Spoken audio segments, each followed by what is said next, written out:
Huskies, it's Iris. Monday starts March's Reading Month. On Tuesdays and Thursdays, there are sports-themed dress-down days, and on Mondays, Wednesdays, and Fridays, there are reading activities.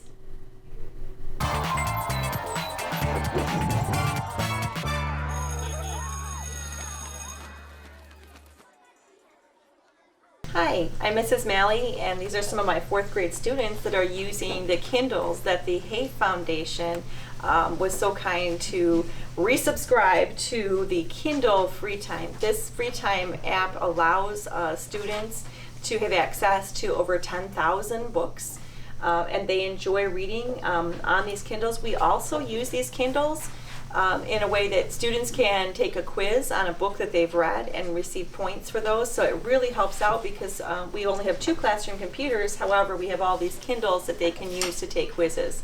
So it's been a wonderful help. We want to say thank you so much to the wonderful people at the Hay Foundation. Hey Huskies, I'm with Mrs. Bertucci in Mrs. Wight's second grade classroom where they're doing value painting. Can you tell us a bit more about that? Sure. So today's Art Smart project is value painting. We are learning the different shades within each color. So if we started with our basic orange color, we then add a drop of white to see the lighter value of the color, and then we're adding black to see the darker value of the color, so that you get to experience all the different shades of the color on the colors wheel. So the kids are doing a landscape painting today. They've taken a canvas, they've drawn some lines across it to give them different sections, and within each section is a different shade of the color that they chose to use today. Are we painting off the layer? Yeah. It keeps going darker in the Check out how we did. I must ask you a question. Have you ever attended Mrs. Craven's story hour? Hello, Huskies.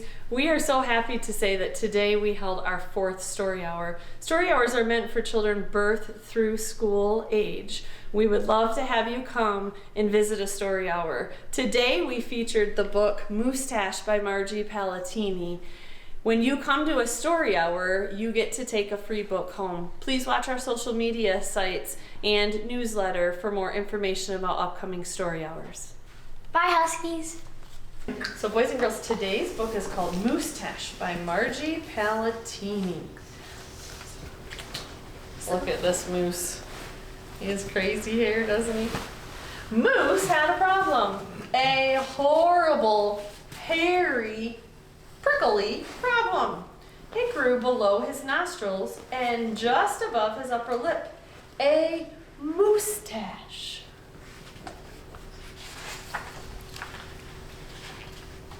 Now, not a few spare hairs or shy little stubble. No mere weak wandering whiskers on the upper lip of his moose. No sirree. Moose had a big, bushy, bristly, mighty moustache. But a moustache that was a burly, surly, mangly mess, and it itched a lot. Sure, he plucked, and he squeezed, he even clipped, snipped, and teased. But his combs were still cowards, and his brushes rebelled, his scissors simply surrendered. What do you think he should do about his moustache? What do you think, Turner? Would you want all that hair on your face? No? It would itch, right, Nova? Yeah. Moose was in a frizzy tizzy. The moustache was completely crimping his style. He was a great hoofer, but he could barely bop and hip-hop with a moustache going flip-flop. He's trying to dance, and it's not working out so well for him. He was a wonderful chef, but he simply could not flambe his souffle with all of those whiskers in his way. And he was a daring skier, but how could he downhill race with the mighty moustache blowing in his face? Moose had to do something, and soon. But what? What should he do? Do you guys have any ideas for Moose? Would you cut it? That's what I would want to do. What would you do, Hannah? That would Dad cut it off? You would cut it off. Alright, let's see what he does. And days after days of much serious thought, Moose got an idea. He crossed some hair here, he crossed some hair there, and he tied his moustache around his neck. A moose scarf seemed to be the ideal answer to his problem. It was so simple, so easy, so perfectly perfect. You think you would want your hair wrapped around your neck like a scarf? Well, I don't think that would work very well. But then his moustache got knotted and mangled and horribly tangled, and those hundreds of hairs still prickled and tickled. Worse, Moose could barely take a breath with all that moustache wrapped around his neck. So Moose untied, unwrapped, unknotted, and gulped in some fresh air. He couldn't breathe very well when the hair was all around his neck. He got another idea. He parted some hair this way, he parted some hair that way, and he heaped all that moustache on top of his head. Moustachioed antlers seemed to be the ideal answer to his problem. It was so simple, so easy, so perfectly perfect, until a squadron of squirrels and one very nosy gopher moved right into the Moose Motel. They hurtled and hoarded, furrowed in, burrowed out. Needless to say, it became quite crowded up there on Moose's head, and heavy and messy. Look up here. You see those squirrels and the gopher living in his hair? Would you want that in your hair? I surely would not. And very noisy. The squirrely chitting and chatting, squeals and squawks woke Moose every morning before the crack of dawn.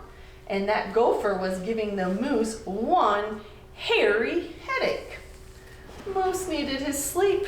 He needed his rest. He needed his privacy. Moustachioed antlers? Nuts, said Moose.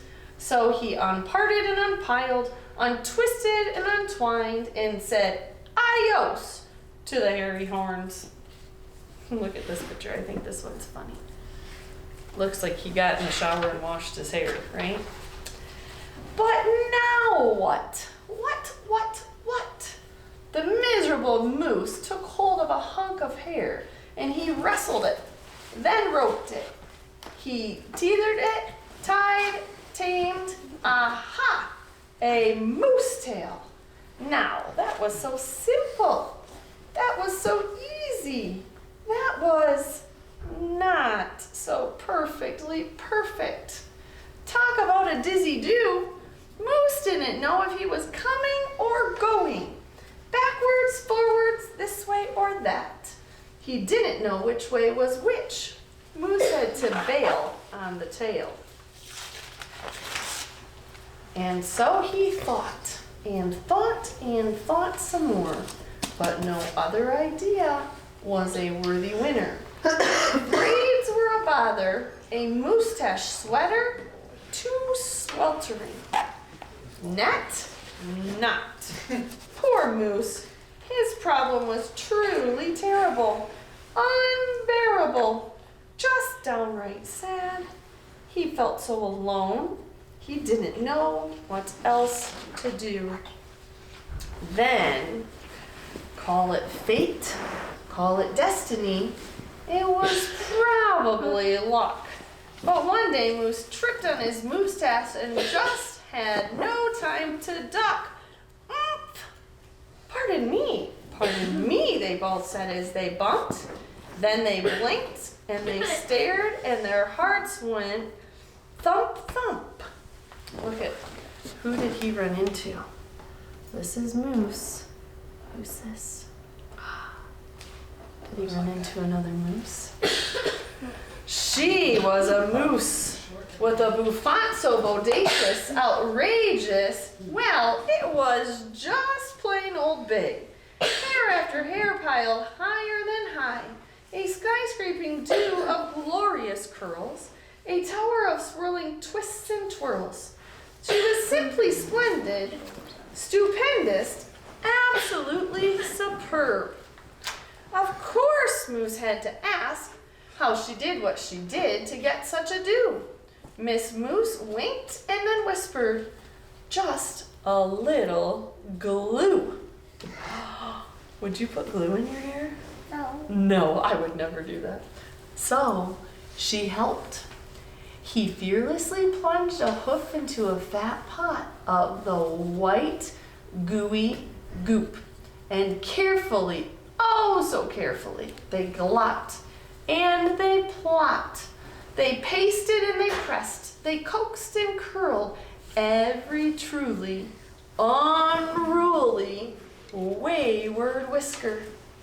Around and around they tweaked and twirled those horrible hairs until Moose's once mangly mess was now a wondrous winding wave of marvelous moustache.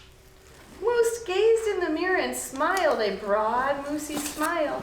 He was so happy, so glad, just giddy with glee. He looked dashing and handsome. Moose gushed, "Is that really me?" Look at her hair. Isn't that crazy? And what's she putting in his hair? Glue. Glue. Oh my goodness. With not a care for one hair, the moose pair boogied and bopped. And their cooking, they boogied and bopped, they skied downhill, even uphill, and their cooking was hot, hot, hot. So of course, it wasn't long after that Moose and his moustache and his beautiful bride foxtrotted and tangled and waltzed down the aisle. Good hair days, bad hair days, they vowed to love and to cherish, and with hearts heaped with love and pots filled with goop, they both sighed, "I do glue," and promised never to part. What happened to them? Did they get married? Oh my goodness. After they bumped heads and became friends, they got married.